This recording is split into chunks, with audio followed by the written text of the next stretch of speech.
la que se encuentra entre un folículo tiroideo y otro folículo tiroideo. Ese es el material coloide. Aquí va a estar el T3 y T4. Para que se produzca el T3 y T4, tiene que haber un ion que se llama el yodo. Si no hay yodo, no se va a producir T3 ni se va a producir T4. Entonces nosotros vamos a tener lo que se llama el crecimiento de la tiroides, que se va a llamar el bocio.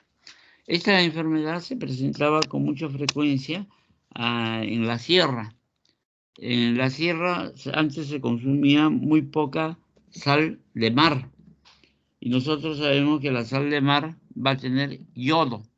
Entonces el gobierno de esa época, ya era por lo menos 20, 30 años, instauró que a todos los productos que tenían las saleras se les debe agregar yodo.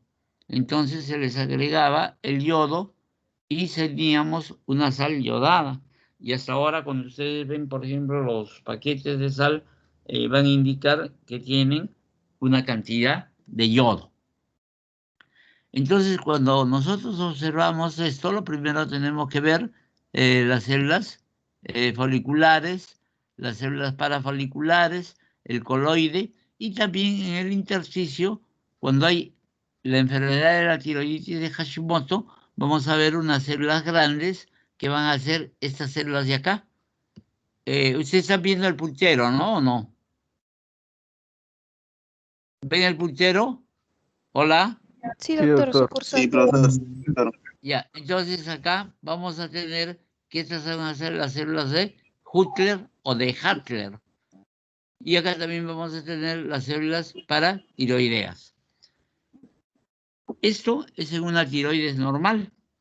Pero si nosotros, por ejemplo, bajamos a esta diapositiva, vamos a ver que va a tener los folículos tiroideos prácticamente que son estos, que van a estar aplanados.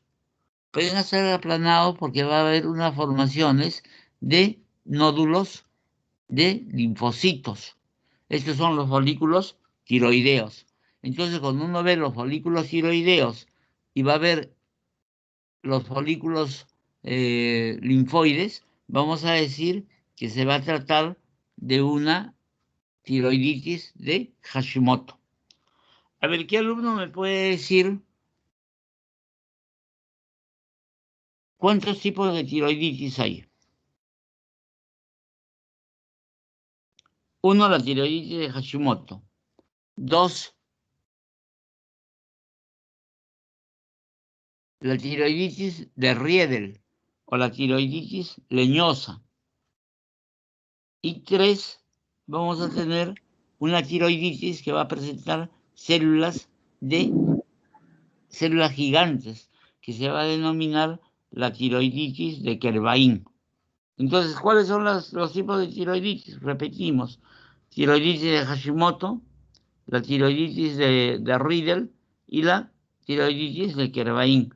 La tiroiditis de Kervain se caracteriza porque va a tener células gigantes. La tiroiditis de Riedel se caracteriza porque va a tener tejido fibroso. Y la tiroiditis autoinmune o la tiroiditis de Hashimoto se caracteriza porque tiene los folículos linfoides.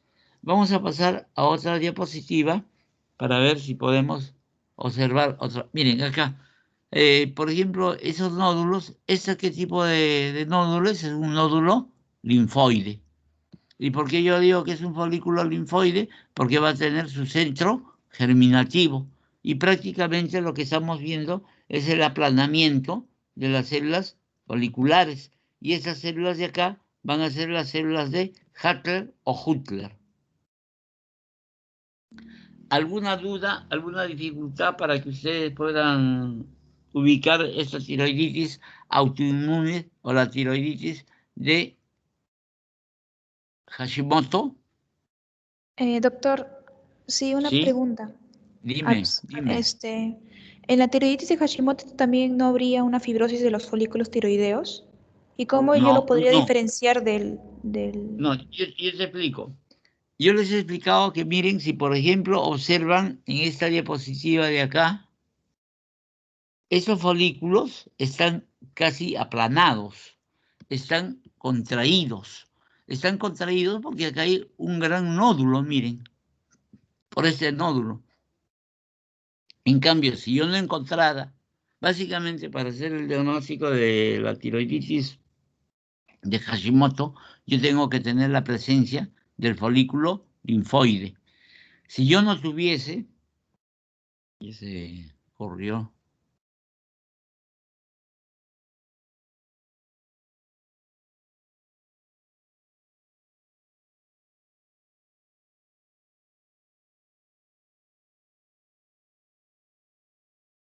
Si yo no tuviese el folículo linfoide, yo no podría decir que es una tiroiditis de Hashimoto. La tiroiditis de Hashimoto se va a caracterizar histológicamente por la presencia del folículo linfoide. ¿Y cómo está constituido el folículo linfoide? Por su centro germinal activo y las células periféricas que van a ser los linfocitos tipo T. Y básicamente lo que nosotros vamos a ver en el resto del parénquima, que el parénquima prácticamente está siendo comprimido por la presión de que va a existir este folículo linfoide. En cambio, cuando yo hablo de la tiroiditis de Riedel, va a ser la tiroiditis leñosa, se llama tiroiditis leñosa porque es una tiroiditis dura. Vamos a encontrar que en este intersticio, no sé qué está pasando con la, no sé si es la máquina o... En esta parte de acá, miren, ese es el... aquí está el puntero. En esta parte de acá, que es el intersticio, acá va a haber tejido fibrótico. Y este tejido fibrótico es el que va a poner dura la parte de la tiroides. Entonces, cuando uno palpa la tiroides, va a encontrar una tiroides bastante dura. En cambio, cuando uno palpa una tiroiditis de Hashimoto, va a tener una tiroiditis que va a ser nodular, va a palpar los nódulos tiroideos. ¿Está claro, por favor? Entonces, en la tiroiditis de Hashimoto, lo que encontramos son los nódulos tiroideos y lo que encontramos en la tiroiditis de Riedel va a ser un parénquima fibroso. Y cuando nosotros queremos hacer un diagnóstico de lo que es la tiroiditis de Kervain, vamos a encontrar células gigantes que se puede hacer en la parte histológica. Cuando nosotros hacemos los estudios de una tiroides, en primer lugar podemos hacer el estudio de los cortes histopatológicos, o sea, de un proceso de una tiroidectomía. Podemos hacer una biopsia, punción, aspiración con aguja fina. Entonces hacemos la punción con aguja fina, sacamos tejido, hacemos un extendido y nosotros vamos a identificar, por ejemplo, las células gigantes. Si identificamos células gigantes, inmediatamente a lo que decimos, esto es una tiroiditis de tipo de Kervain. Si nosotros encontramos folículos linfoides, diremos esto es una tiroiditis autoinmune o la tiroiditis de Hashimoto. Si nosotros encontramos tejido fibroso en el intersticio, que ya sabemos que es el intersticio, diremos es una tiroiditis de Riedel o tiroiditis fibrosa. La que es autoinmune es la tiroiditis de Hashimoto. A ver, ¿alguna pregunta, alguna duda que tengan acerca de esto? A ver, Caroline, ¿alguna duda, alguna pregunta que tengas que hacer? Está nuestra delegada, Caroline. Sí, doctor. ¿Qué pregunta harías? ¿Qué duda tienes? O cualquier alumno, el que... Doctor, Sí. doctor, una pregunta. Las células de Hurley, ¿se ven solo en la patología? En la tiroiditis Forley. Hashimoto. Ajá. ¿Cómo? ¿Cuál Las es la células célula de, de Forley? ¿Ah? las De células de Hattler, Hurley. Ajá. Hattler o Huttler. Hutler. Acuérdate, Hattler o Huttler. son esas células grandes. Vamos a ver, y creo que he visto. Mira, acá donde estás viendo esta célula grande, mira, esta de acá, ¿ves dónde está el puntero ese rojo? Esta es una célula de Hüttler o una célula de Hartler. Estas células se presentan básicamente cuando hay la tiroiditis de Hashimoto. Este cuadro es un cuadro de una histología normal. Les dije que estas células que estaban mirando hacia la parte del coloide iban a ser las células foliculares, y las que miran al intersticio, estas de acá, eso es el intersticio de la tiroides, se van a llamar las células parafoliculares. Y vamos a ver que entre este intersticio va a haber un espacio, y en ese espacio se van a encontrar las células de Hartler. Si tú comparas el tamaño de esa célula con las otras células, van a ser células más grandes. Miren, acá tienen otra célula de Hartler, dos células de Hartler. Y las células de Hartler principalmente se presentan cuando vemos la tiroiditis autoinmune o la tiroiditis de Hashimoto. ¿De acuerdo? ¿Alguna pregunta? Doctor. Dime. Sí, doctor, una consulta. Sí. Entonces la célula de Hartley, ¿no? Hartler. Sí, podría ponerla. Sí, está bien. Entonces, ¿esas células son igual que las células C? No. Las células Es que lo que pasa es que son completamente diferentes. Las células C son las que van a intervenir en el metabolismo del calcio. Del calcio, ¿no? Nosotros, doctor, ¿podría poner por favor la diapositiva anterior? Sí, en ese momento, antes que me olvide, ¿ya? Esa no es una célula C. Ok. ¿Ya?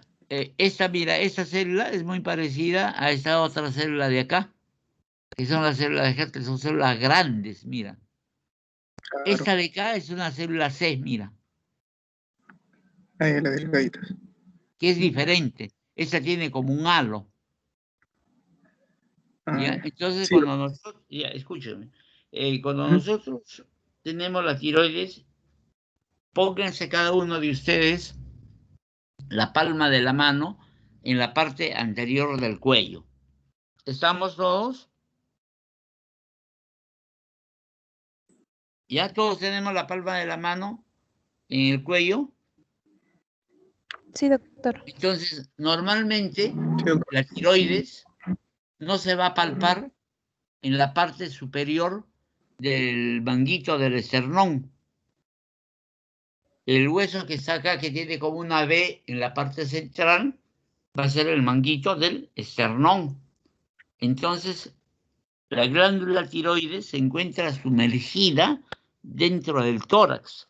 Cuando la glándula tiroidea está normal, nosotros no vamos a poder palpar la tiroides, sino lo que tenemos que hacer es que el paciente tiene que hacer saliva en la boca.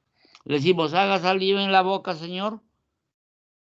Entonces el paciente comienza a hacer saliva en la boca y nosotros con las dos manos le ponemos a nivel del manguito o de la parte superior del esternón y le decimos, pase la saliva.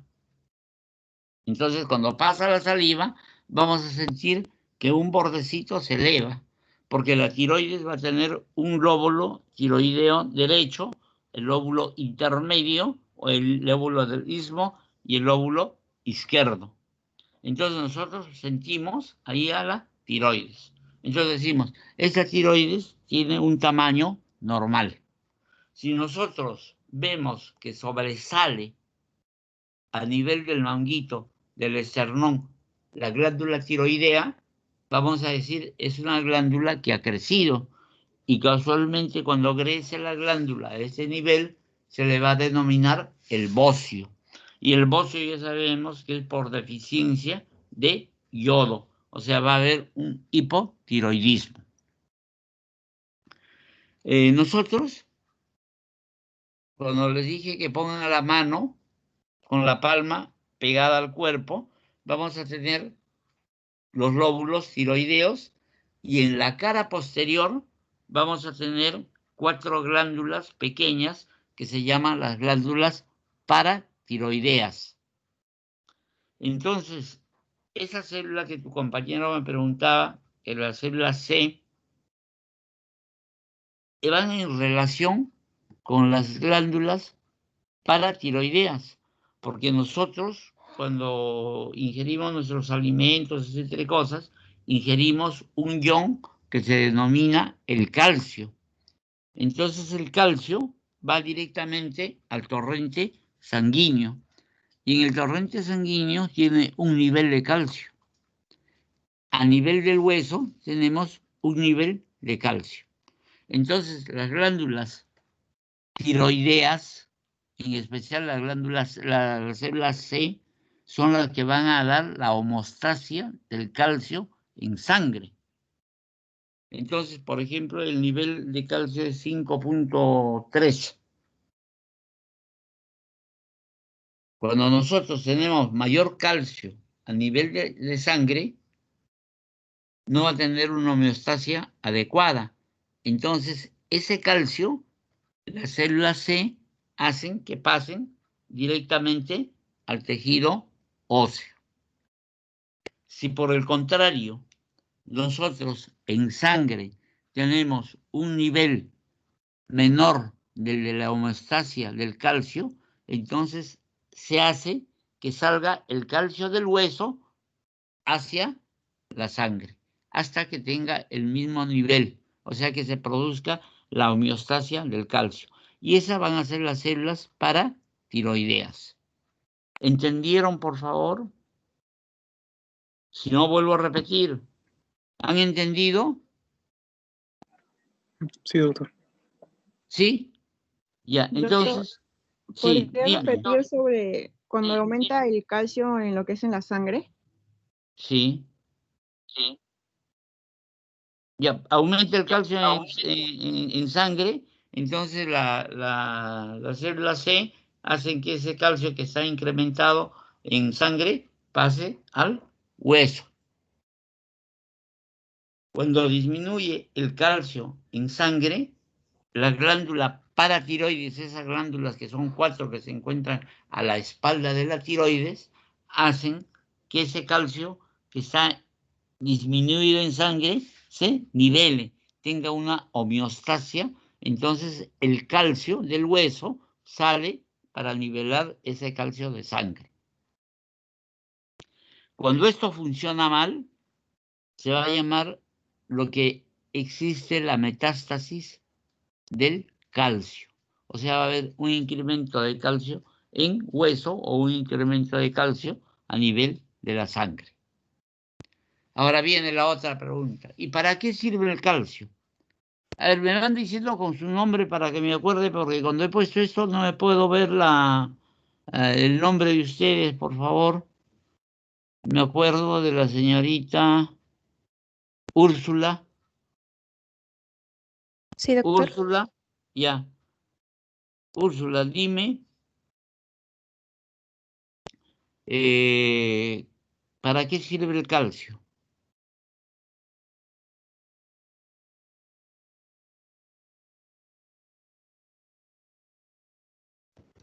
Bueno, es un componente de los dientes, huesos. Ya, ¿qué más? Para eso nomás sirve para dar la dureza a los huesos, para dar la dureza a los dientes, porque lo que yo sabía que la dureza de los dientes, la dureza de los huesos, está dada por la hidroxiapatita, aparte del Sí, calcio, ¿no? hidroxiapatita. 1,4 Ya, hidroxi. aparte del calcio, todo eso. Pero el calcio, ¿para qué sirve? ¿Tú has hecho conmigo histología? No, doctor. Histología con la doctora Obregón el año pasado. ¿Obregón? Sí. Bueno, no la conozco. Ya, y la doctora Obregón no les dijo para qué servía el calcio.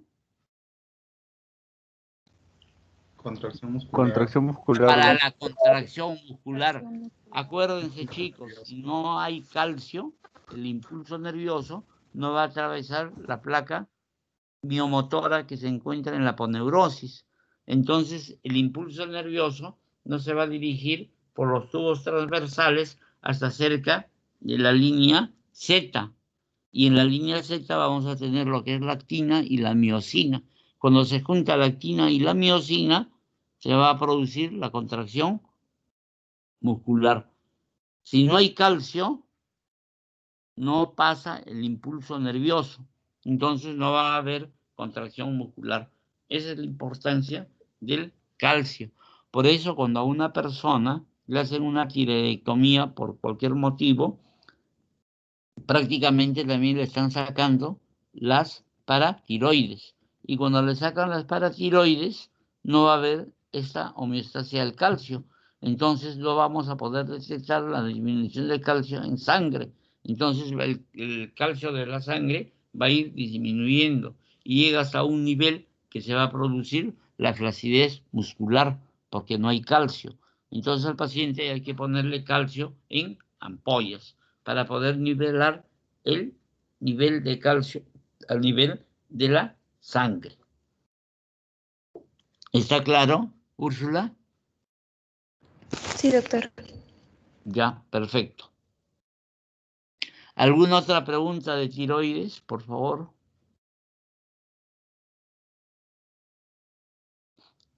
A ver, un voluntario. Sí, a ver, dime tu nombre. Joaquín Angulo. Sí, una Joaquín pregunta. Angulo. Y a ver, dime, Joaquín. Estas células de Hartle, O Huttler. Hurtle, perdón. Sí, Pueden Huttler o hacer Huttler está bien, es igual. Ya, ¿qué ya, pasa? pueden hacer pronóstico de un tipo de cáncer o sospecha de algo, de algo de No, cáncer de tiroides o no. no, no, O no, no tiene nada que ver. no. No. Cuando, por ejemplo, los cánceres más frecuentes de la tiroides va a ser el carcinoma folicular, el carcinoma papilar, el carcinoma indiferenciado, que es el que tiene mayor malignidad. Cuando tenemos el carcinoma papilar de tiroides, lo que vamos a encontrar van a ser unas células en forma de unos círculos que se van a llamar las formaciones calcáreas. Pero las células de Hutler no tienen que ver con el cáncer. Lo que sí se encuentra, que se encuentran incrementadas, porque las células de Hutler también normalmente se encuentran en las tiroides normales. Pero cuando tú tienes una tiroiditis de Hashimoto, estas células de Hutler se van a encontrar en mayor número. Que quede bien claro, no crean que las células de Hutler solamente se encuentran en la tiroiditis de Hashimoto, sino se puede encontrar en una tiroides normal, como la que hemos visto. Entonces, no sé si ustedes se han dado cuenta. Espérense. Mira, eso dice acá, glándula de tiroides normal, ¿no es cierto? Entonces acá nos dicen como flecha C, pero esta es una célula de Hutler. Las células C son las otras, estas de acá, miren. Las células de Hutler también se pueden encontrar acá en el intersticio. Por ejemplo, si esto fuese una sola célula, yo diría que esta también es una célula de Hutler, porque es una célula bastante grande. Pero si nosotros miramos o observamos esta célula, acá hay dos núcleos, miren, hay dos. Entonces ya no sería una célula de Hutler. Acuérdense que en el intersticio tenemos la célula C, las células de Hutler, y vamos a tener las células parafoliculares. Las que miran directamente al folículo, vamos a ver que son las células foliculares. Normalmente, entonces nosotros vamos a ver las células C, las células de Hutler, vamos a ver las células foliculares y las células parafoliculares.